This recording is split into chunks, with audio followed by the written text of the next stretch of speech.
Hello guys, कैसे हैं आप लोग। मैं आशा करता हूँ आप लोग ठीक होंगे। और फिर से हम लोगों ने फाइनली अपने यूट्यूब चैनल पर हिस्ट्री के 10 ऑब्जेक्टिव क्वेश्चन एंड 10 लघु उत्तरीय लाए हैं, जो कि बहुत ही महत्वपूर्ण हैं। इस बार के वार्षिक परीक्षा में हो सकता है ये क्वेश्चन जरूर लड़े और इसके चांसेस 100 में से 99% बनता है इस क्वेश्चन के लड़ने का चांसेस। और देखिए, ये बहुत ही महत्वपूर्ण और इम्पोर्टेंट हिस्ट्री के क्वेश्चन हैं जो कि हर बार की परीक्षा में पूछे जाते हैं। आइए हम लोग क्वेश्चन नंबर 1 से देखते हैं। क्वेश्चन नंबर 1 क्या कह रहा है, आइए देखते हैं।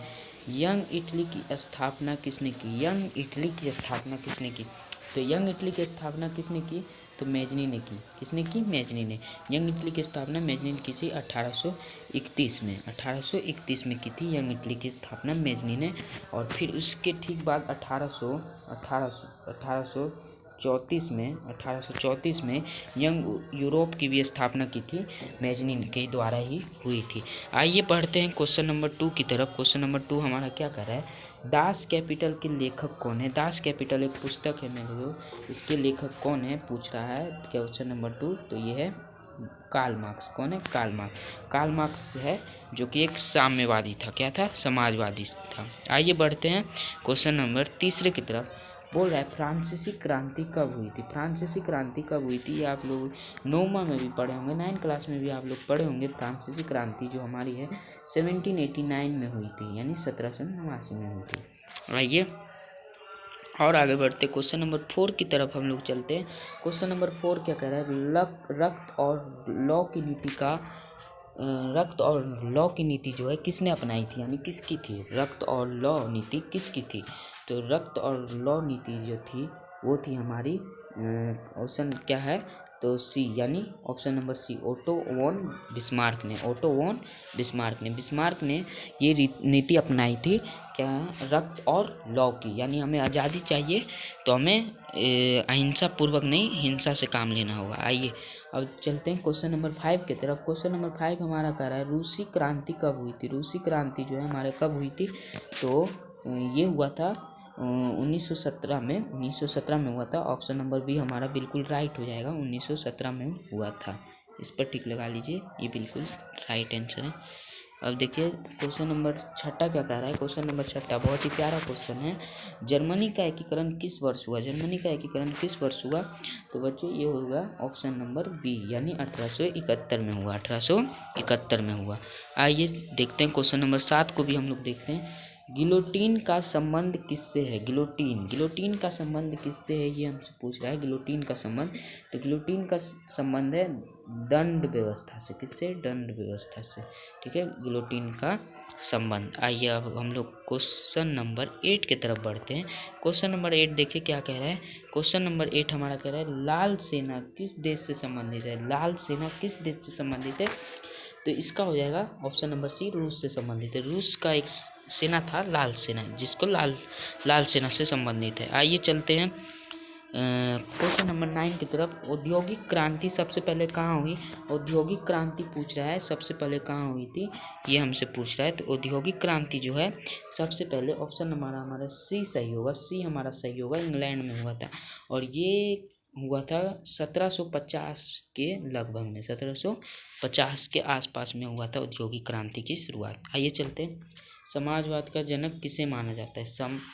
समाजवाद का जनक जो है किसे माना जाता है, तो ये कार्ल मार्क्स को माना जाता है। कार्ल मार्क्स को माना जाता है।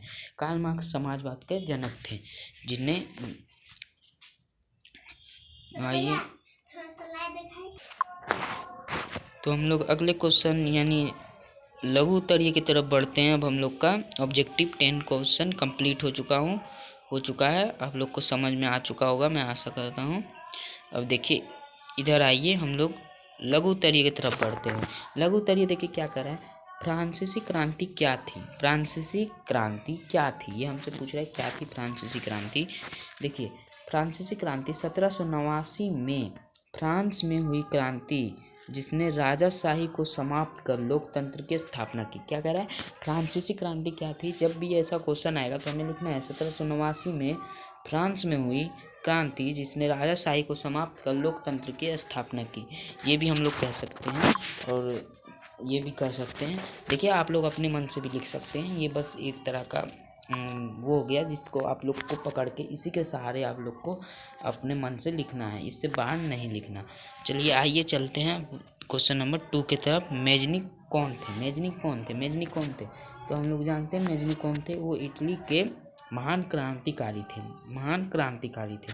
तो आइए जानते हैं। वे, इसमें लिखा है, वे इटली के एक महान क्रांतिकारी थे जिन्होंने यंग इटली की स्थापना की। अभी अभी क्वेश्चन आया था, यंग इटली की स्थापना कब हुई थी? 1831 में हुई थी, 1831 में। और किसने की थी? ये क्वेश्चन आया था हम लोग का। तो किसने किया था?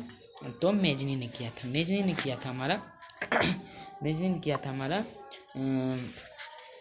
यंग इटली के स्थापना।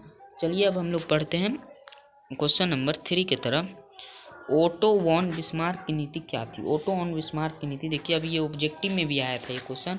ओटो ऑन बिस्मार्क की नीति क्या थी? उनकी नीति रक्त और लौ थी, जिससे जर्मनी का एकीकरण हुआ। देखिए जर्मनी का एकीकरण अभी आया था 1871 में हुआ था, 1871 में। ओटो वॉन बिस्मार्क की नीति क्या थी? तो वही थी रक्त और लौ की नीति, जिसके कारण जर्मनी का एकीकरण हुआ। ठीक है, 1871 में। आइए क्वेश्चन नंबर 4 की तरफ हम लोग बढ़ते हैं। रूसी क्रांति क्यों हुई? देखिए रूसी क्रांति क्यों हुई? तो इसका जब भी 2 नंबर यानी लघुत्तरीय में हम लोग का पूछेंगे तो हम लोग उतना बढ़ा के नहीं, सिर्फ छोटा सा आंसर देंगे। जार की निरंकुशता, आर्थिक संकट और प्रथम विश्व युद्ध के कारण। इसके कारण क्या थे? कारण हमें लिख देना है, जार की निरंकुशता, आर्थिक संकट और प्रथम विश्व युद्ध के कारण। इसमें और भी कुछ अपनी तरफ से ऐड करके जोड़कर लिख सकते हैं आप अपने तरफ से, वो भी बढ़िया रहेगा। आइए हम लोग बढ़ते हैं क्वेश्चन नंबर 5 की तरफ। क्वेश्चन नंबर 5 का कह रहा है, देखिए औद्योगिक क्रांति क्या है? औद्योगिक क्रांति क्या है? तो मशीनों के उपयोग से उत्पादन में वृद्धि की प्रक्रिया को औद्योगिक क्रांति कहते हैं। मशीनों के उपयोग से उत्पादन में वृद्धि की प्रक्रिया को ही औद्योगिकरण कहते हैं। मशीनों के उपयोग से उत्पादन में वृद्धि की प्रक्रिया को ही औद्योगिक क्रांति कहते हैं। देखिए औद्योगिक क्रांति मैंने आप लोग को बताया था 1750 के लक्षम में हुआ था, यानी 18वीं शताब्दी के मध्य में हुआ था। कहाँ पे हुआ था? तो इंग्लैंड में हुआ था। ये अभी ऊपर के क्वेश्चन में भी हम लोग का दिया हुआ था ऑब्जेक्टिव में। आइए बढ़ते हैं क्वेश्चन नंबर 6 की तरफ। पूछ रहा है समाजवाद क्या है? समाजवाद क्या है? तो आइए, एक ऐसी व्यवस्था जिसमें उत्पादन के साधनों पर समाज का नियंत्रण होता है। समाजवाद क्या है? तो एक ऐसी व्यवस्था जिसमें उत्पादन के साधनों पर समाज का नियंत्रण होता है। चलिए अब बढ़ते हम लोग धीरे धीरे 7वें नंबर क्वेश्चन की तरफ। गिलोटीन क्या है? गिलोटीन क्या है? यह एक दंड देने वाला यंत्र था जिसे लोगों को मृत्युदंड दिया जाता था। देखिए यहाँ पे लिखा है गिलोटीन क्या था। गिलोटीन हमारा पूछा गया था, ऊपर ऑब्जेक्टिव में भी पूछा गया था। देखिए ये क्या है? यह एक दंड देने का यंत्र था जिसे लोगों को मृत्युदंड दिया जाता था। बहुत ही प्यारा था। चलिए हम लोग बढ़ते हैं 8वें क्वेश्चन की तरफ। 8वें नंबर क्वेश्चन की तरफ हम लोग बढ़ते हैं। 8वें नंबर क्वेश्चन की तरफ देखिए 8वां नंबर क्वेश्चन हमसे क्या कह रहा है? लाल सेना क्या था? लाल सेना क्या थी? ठीक है, यह रूस की क्रांतिकारी सेना थी जिसने क्रांति में भाग लिया। यह रूस की क्रांतिकारी सेना थी जिसने क्रांति में भाग लिया था। आइए हम लोग क्वेश्चन नंबर 9 की तरफ बढ़ते हैं। देखते हैं क्वेश्चन नंबर 9 हमारा क्या कह रहा है। आइए धीरे धीरे हम लोग बढ़ेंगे 9 नंबर क्वेश्चन की तरफ। हाँ आइए बढ़े। जर्मनी के एकीकरण का मुख्य उद्देश्य क्या था? पूछ रहा है जर्मनी के एकीकरण के मुख्य उद्देश्य क्या था? तो देखिए छोटे छोटे राज्यों को मिलाकर एक शक्तिशाली राष्ट्र बनाना। देखिए एकीकरण का ये अर्थ है छोटे छोटे राष्ट्रों को मिलाकर एक बड़ा राष्ट्र बनाना, ये हुआ एकीकरण का हमारा अर्थ। तो यही पूछा जर्मनी का एकीकरण का मुख्य उद्देश्य, तो हमें इतना ही लिख देना है। आइए अब आगे बढ़ते हैं क्वेश्चन नंबर 10 एंड हमारा लास्ट क्वेश्चन की तरफ। फ्रांसीसी क्रांति का मुख्य नारा क्या था? पूछ रहा है फ्रांसीसी क्रांति का मुख्य नारा क्या था? फ्रांसीसी क्रांति का मुख्य नारा क्या था? तो स्वतंत्रता, समानता और बंधुत्व। स्वतंत्रता, समानता और बंधुत्व, ये था फ्रांसीसी क्रांति का मुख्य नारा।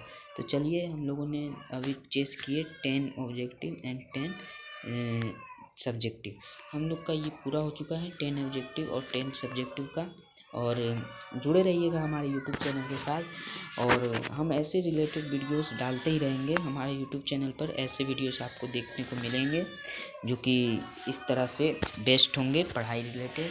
और क्लास 10 के हम ऐसे और भी क्वेश्चन लेके आएंगे, साइंस, ज्योग्राफी और भी बहुत सारे चीज़ों में। ठीक है, तो ओके, चलते हैं, मिलते हैं नेक्स्ट वीडियो में।